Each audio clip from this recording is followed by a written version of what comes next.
Hello, everyone.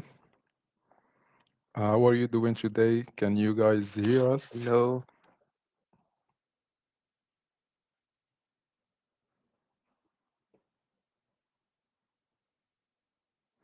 Can you send us some confirmation in the chat to see that you everything is good, that you hear us, and perfect. Thank you. Great.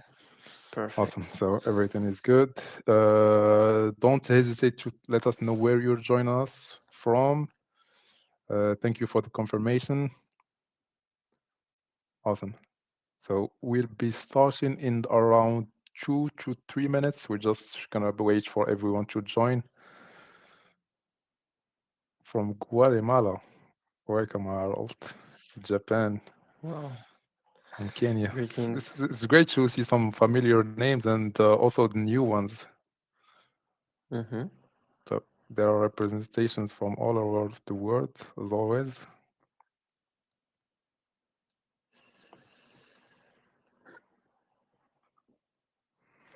That's Awesome. great. Welcome. Welcome, Yeah, everyone. welcome everyone to the new ones and also to the familiar faces with us.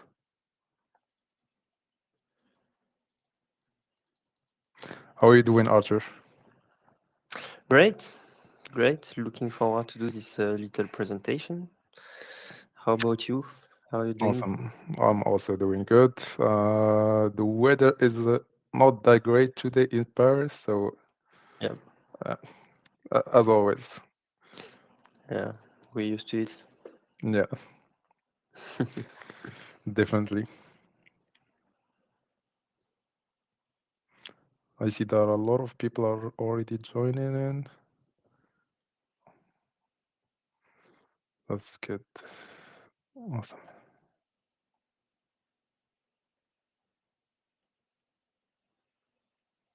Great. So we already waited a couple of minutes. I think it's time to start. There are a lot of people already here. Perfect. So thank you guys for joining us. This is the second session of the P1 Securities VKB webinar. We will be diving into some telecom vulnerabilities each time from our VKB, which stands for the Vulnerability Knowledge Base, for those of you who don't know. Our goal is to give you a closer look to these security threats that P1 Securities team finds. And more importantly, we also teach you how to defend against them. Today, we will be tackling the vulnerability number 2349. Leading this session is Arthur Raout, a cybersecurity software engineer with P1 Security. He'll break down the danger of this vuln, its impacts, and what can be done to mitigate the risks. Before we start, please note that this webinar is being recorded. And as always, you can rewatch it and share it with your team later on. You will receive an email with the recording after, and also you can find it on our social media pages and on our website. And of course, feel free to drop your questions in the chat, and we will tackle them in the last 15 minutes in the Q&A session. So what do you have for us, Archer? So today we are going to talk about vulnerability, vulnerability number 2349 in the VKB. It's a very critical vulnerability. It's unauthenticated remote code execution in Erlang OTP SSH server. So maybe some of you have already heard about it. It made a lot of noise when it came out first. But before talking about this vuln, I'm going to introduce myself a little bit for those who don't know me. I am Arthur.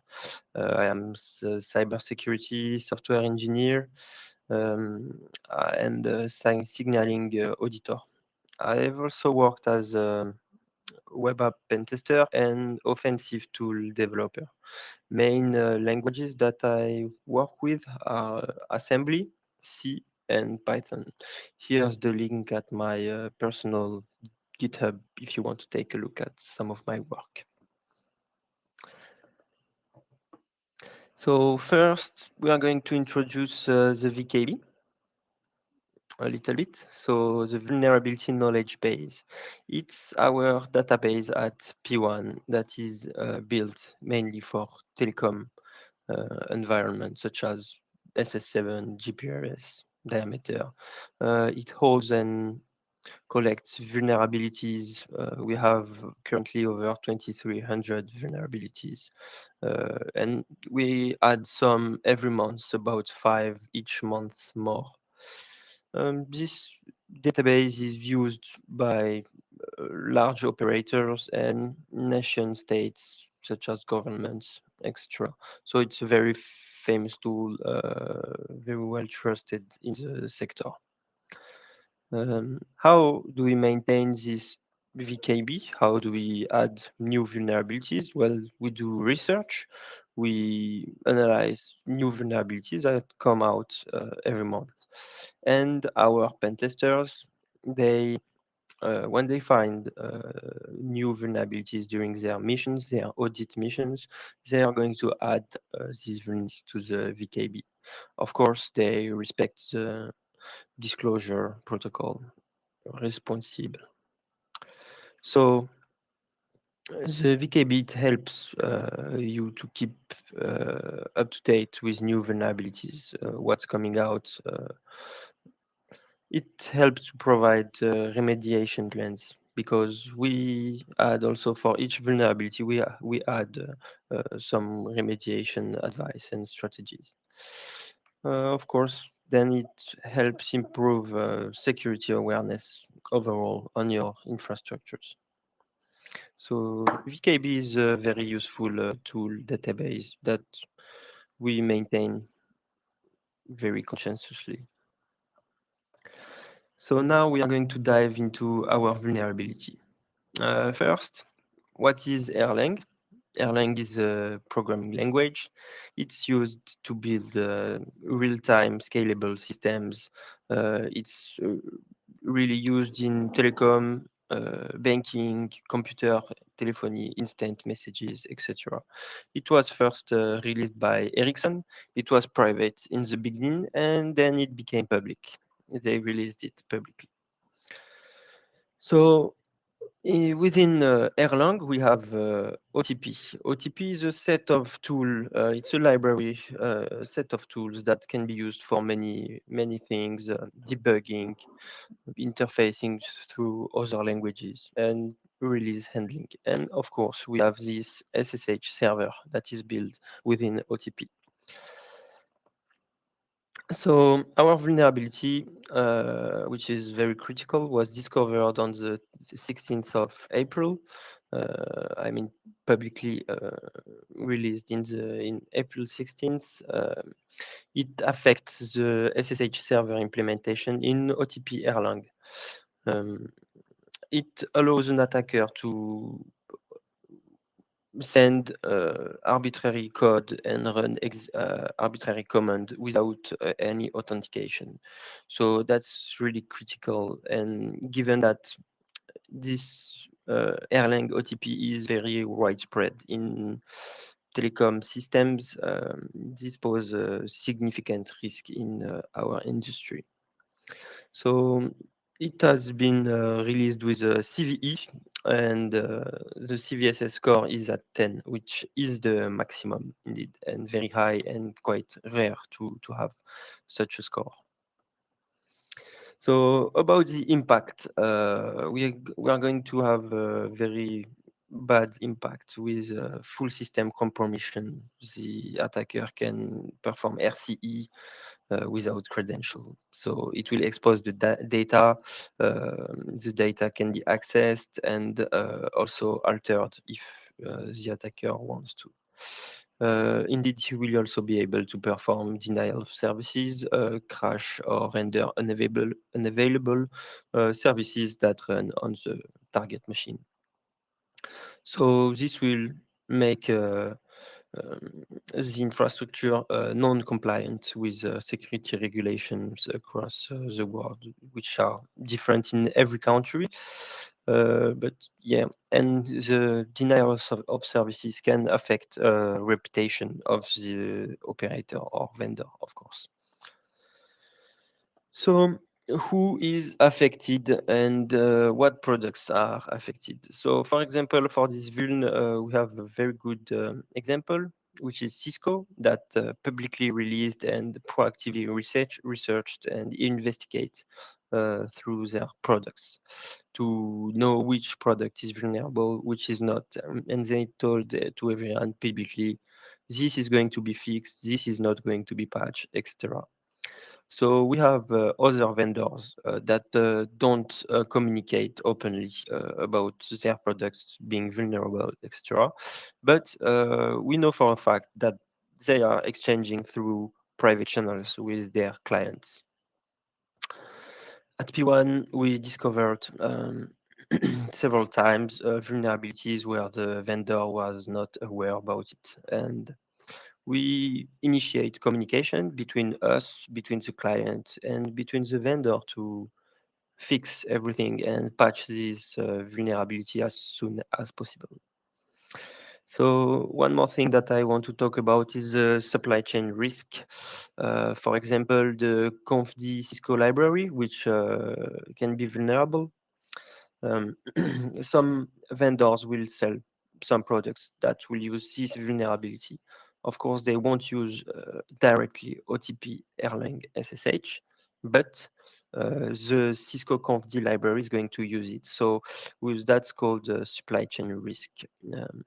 We have a vulnerable product and the vendor is not aware that he uses this vulnerable asset. So that's it for the vendors that and products affected. So we are going to take a look now at a little bit more technical description about this vulnerability.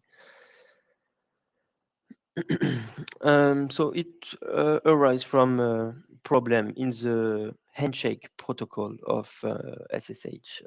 We are going to look at this protocol later on.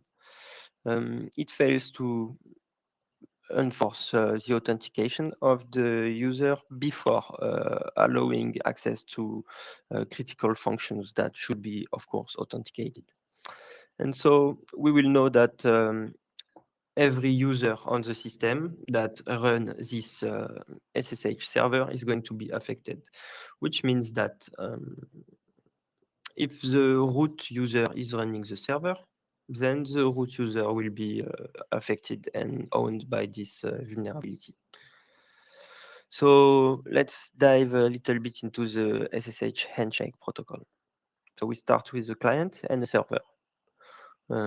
At first, client and server are going to exchange the banner, which is a version of the client, version of the server, so they know how to communicate with each other. They get on the same page, on the same version. Then we are going to have a key exchange. Client and server are going to exchange their keys to authenticate later on. Then we have a message channel that will open. So we are going to discuss later what this message channel is used for. After the message channel, the server and the client are going to authenticate each other. With this message channel. So they are going to communicate through this channel. It's also used to determine algorithms such as the algorithm for key encryption, symmetric encryption for communication, messages encryption, hash algorithm. So all of these are going to be determined between the client and the server so they can communicate. Of course, they won't be able to communicate if they don't use the same encryption algorithm. So what is wrong here? What's the problem? I think many of you can already imagine what's wrong in the implementation. So this message channel, we can imagine that an attacker is going to be able to invoke some commands that are not supposed to be invoked before the authentication phase. He will be able to execute very legitimate actions because he is not authenticated. So we are going to look a little bit at the different SSH commands. Of course, we are not to dive into the commands itself, but they are here so that you can a little bit understand what we are talking about. So first, on the first layer, we have the commands that handle the initiation of the connections. This will be helpful for the key exchange and general maintenance of the communication channel. Then we are going to have the second layer, which will be useful for key exchange specific messages. So here we are going to discuss between client and server what kind of keys are we sending, etc. The third layer is going to be the layer used for authentication. So here, with these messages, the client is going to ask for authentication, the server is going to ask for authentication to the other party. And the fourth layer, which is the layer that brings our vulnerability. The fourth layer is going to be useful afterwards the authentication. So it's going to be helpful to help SSH handle different jobs and services simultaneously. So our problem is that this layer is going to be accessible before the authentication layer, which is the third one. So we are going to be able to send messages that belongs to the fourth layer before the third is finished. So normally it should only be accessible after the authentication is completed and successful. So the message that we will be using to execute commands on the remote server is going to be the SSH MSG channel request with the exec command. So here is a little the structure of this SSH MSG channel request. So I'm going to talk about the structure. In first, we have the number of this request, which will be in decimal 98. Second will be the 32 unsigned int, which is corresponding to the channel identification number. We will have the request name, which will be a string, and we will put exec. Then we have a Boolean, which is 1 or 0 if you want a reply or not from the other party. And then we have specific data for the request. So let's take a look at the exploit now. So on the first part, the first red arrow, we have the exchange banner, which will exchange the SSH version, as we said before. Then we are sending the key. We are exchanging keys between client and server. We open the message channel, and then we are going to send our malicious SSH MSG request channel with the command that we can see here, which is a file, write file lab.txt with the content bound. So here we have the code to craft this MSG channel request with the exec payload. So on the left there is the code, on the right there is the structure from the documentation. So first byte is the hexadecimal 62, which is identifier for MSG channel request. Second is our channel ID, which is an integer. Third is the string exec, which will be our request. We want to reply, so boolean set to true, and our command, which you can see above, write file lab.txt. So now we have a little demo, which is a video that I've made. So we start with the Docker. The Docker will be running the vulnerable version. So we are going to git clone the Erlang OTP. We are going to check out to select the version that is vulnerable. and execute it, and we expose the port 2222, which will be our listening port for the SSH server.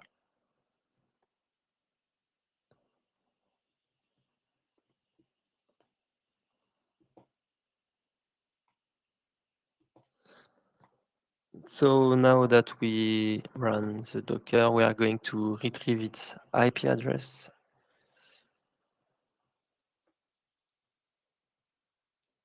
Which will be 172.17.2.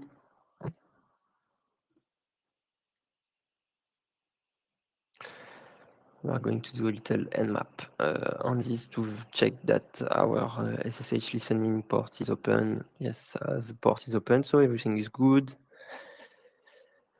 We are going to get a shell inside our Docker instance, so we can check that it's running correctly the exploit. So I did very quickly ls on tmp, and we had no lab file. So now let's take a look at the exploit. We have our IP address and port, which are correctly set. So it's the same code we've seen just before. First, we send the banner. Yep. Then the keys are exchanged. We do not care about which keys because we won't authenticate anyway. We open the channel and then we send our malicious command to create a file on /tmp/lab.txt. Let's run the exploit. And it should be working. We should have the lab.txt file. Yep, it's here. Let's take a look at the user that owns this file. It's so we look at the content first, which is pawn, which is normal, and the owner of the file is root indeed. So our command is executed as root because the root user executes the SSH server. So this is the end of our little demonstration. Now we are going to take a look at hypothetical kill chain, what could be done, in what order, etc. So first part is the attacker is going to need access to the target via the same network.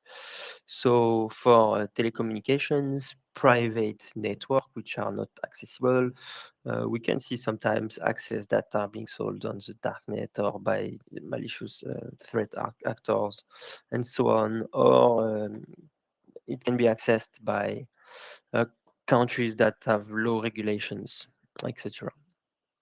It can also be accessed by UE perspective if segmentation is insufficient inside the network, or the target can be also exposed on the internet, which will be bad, very bad. Yep. So we are going to perform the remote code execution, get ourselves a remote shell on the server, and we can do a privilege escalation, which can be not needed. As I said, if the root user executes the SSH server, we don't need to perform any privilege escalation. But we could need, for example, to escape a container or something like that, if needed. So once the attacker has elevated his privilege, gets himself on the server, he's going to try to pivot onto other assets in the internal network. So few examples, he could, for example, read SSH configuration, find maybe some private keys on the server that can be allowed, or he can just basically exploit this same vulnerability on other assets, because most likely, if it's running on one server, it will be running on others inside the same infrastructures. So this is it for a kill chain: access, RCE, escalate, privilege, then pivot into other assets. Let's take a look. The scope of impact. Who is impacted and what is impacted by this vulnerability? Well, any server that will run Erlang OTP prior to this version 27.3, etc., will be impacted and vulnerable. What's the root cause of this vulnerability? What is wrong? Why is it not working as intended? Because we miss proper authentication for critical function. So yeah, the SSH server does not perform properly the authentication before authorizing some functionalities that requires the authentication. So what is the risk? Indeed, the risk is very high. How difficult is it to obtain? In my opinion, it's not very difficult because exploits are public, are very, very easy to reproduce. Anyone can do it. The only difficulty will be to be able to access the target within the network. What is the impact? Indeed, impact is very high, as we saw earlier. CVSS score is 10. So let's talk about this CVSS score. What do we know about financial impact? So we don't really know. It will depend on the assets that will be compromised. Confidentiality, indeed, very high. The attacker will access the data.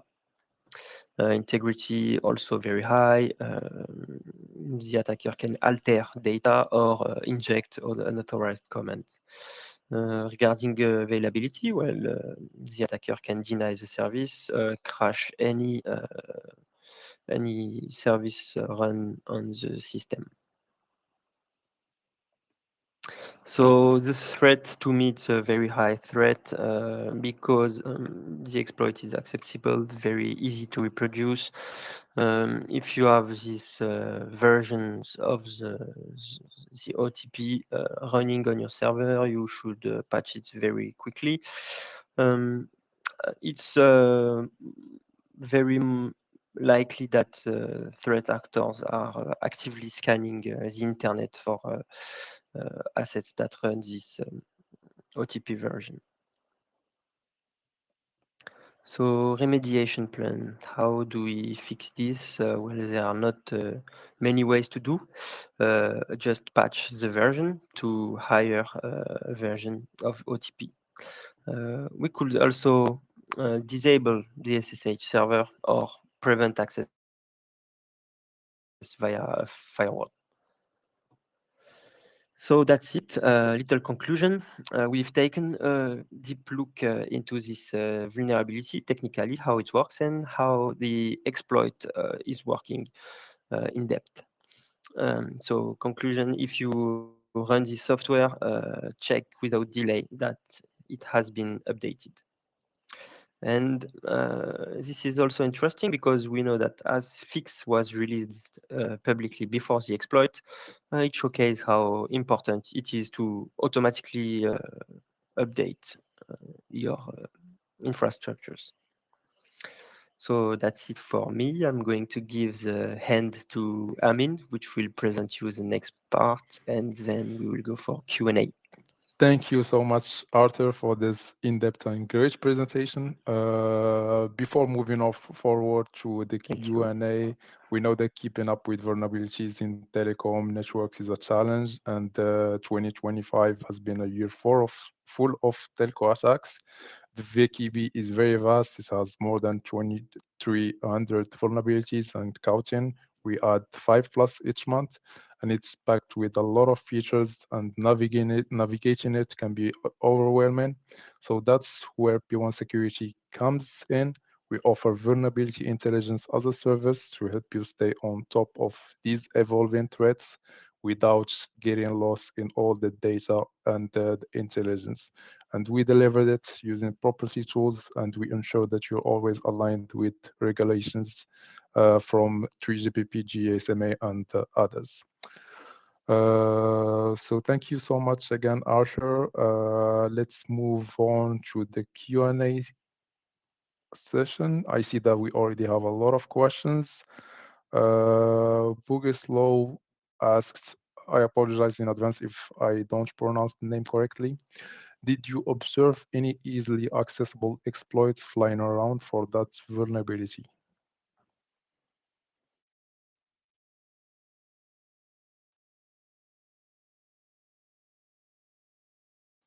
Understand your question correctly. The answer is yes. The exploit is accessible. You can find it on GitHub with first Google results when you type OTP Erlang SSH vulnerability. I see that we So yes, the answer is yes. Great. I see that we also have Aurelien and Mehdi joining us for this Q&A. Say hello to everyone. This is basically a preview for a telco sec talk that we are planning to host in the very near future. Let's move on to the next question. Does the exploit generate logs and can it be recognized somehow? Question from Lazolo. So maybe I can jump in on this question. Hello, everyone. My name is Elmedi, and I am a telecom security expert within the P1 security. So this is a really good question from Laszlo to know if we can generate log for this vulnerability, because if we can generate log, it may facilitate for us either the detection or maybe after if there are any kind of incidents, so we can check, etc. So here the answer, it will depend on what we are logging while we are developing our product. So let's imagine, for example, that we are using the Erlang OTP and using the SSH server with some kind of minimal, either info login or some minimal login. It is possible that there will be no log for the vulnerability.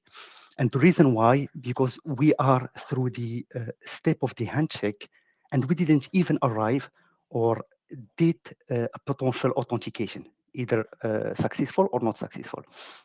Usually within the application, on the application level, when we check the logs, we're gonna see the login starting after we say that this user tried to connect to this server and it fails. So here we didn't arrive to this step. So for me, the log could be possible if we try to use verbose log while we are importing this library, and this it will be through the configuration. Then if it can be recognized somehow, it will be. So today, if we use, for example, any antiviruses, or more likely today we call them EDRs, maybe antiviruses are dead. So EDR, they can hook into specific processes. They can hook into some kind of network TCP connection that have been open or not.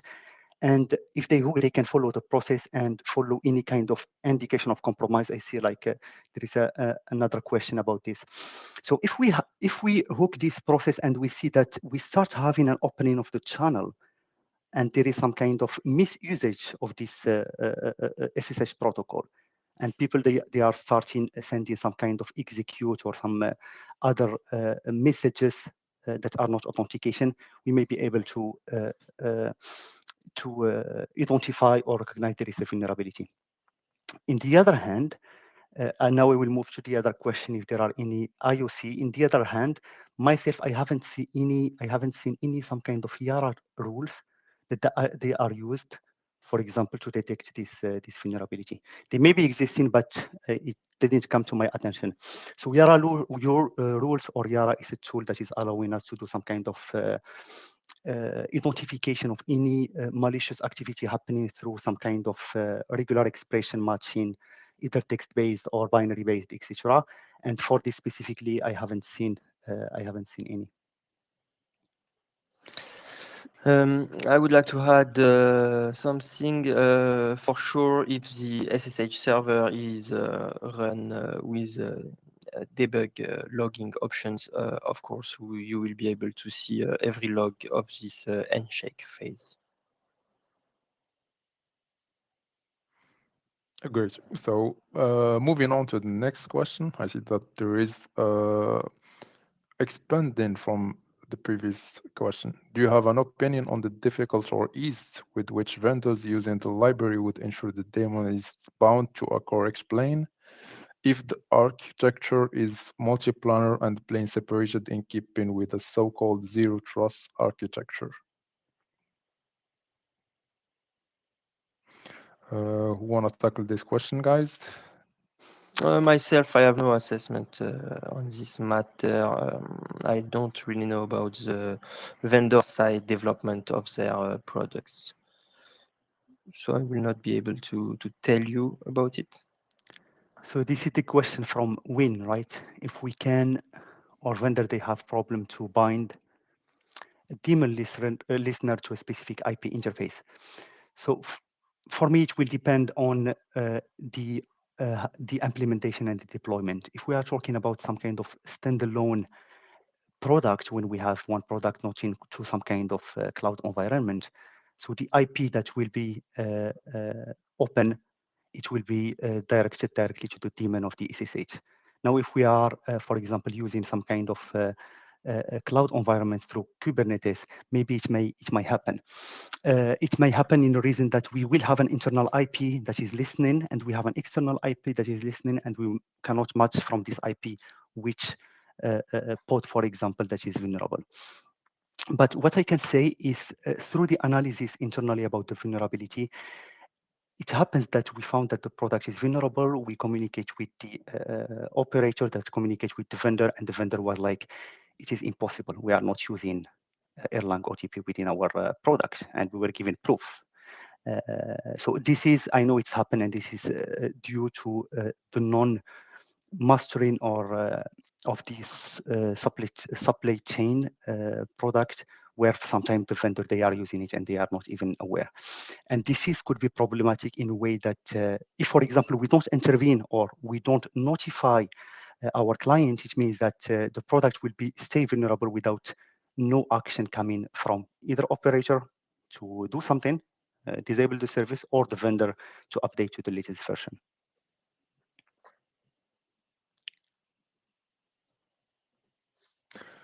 That's great. Thank you, Mehdi. And thank you, Asher. Thank you. Feel free, guys, to drop any questions that you have, any other questions that you have in the chat. Thank you, Mehdi and Aurelien, for taking the time to join us for this session. We basically wanted to do a quick preview for a session that we will be holding in the near future, in the next months, which will be based on a telco talk.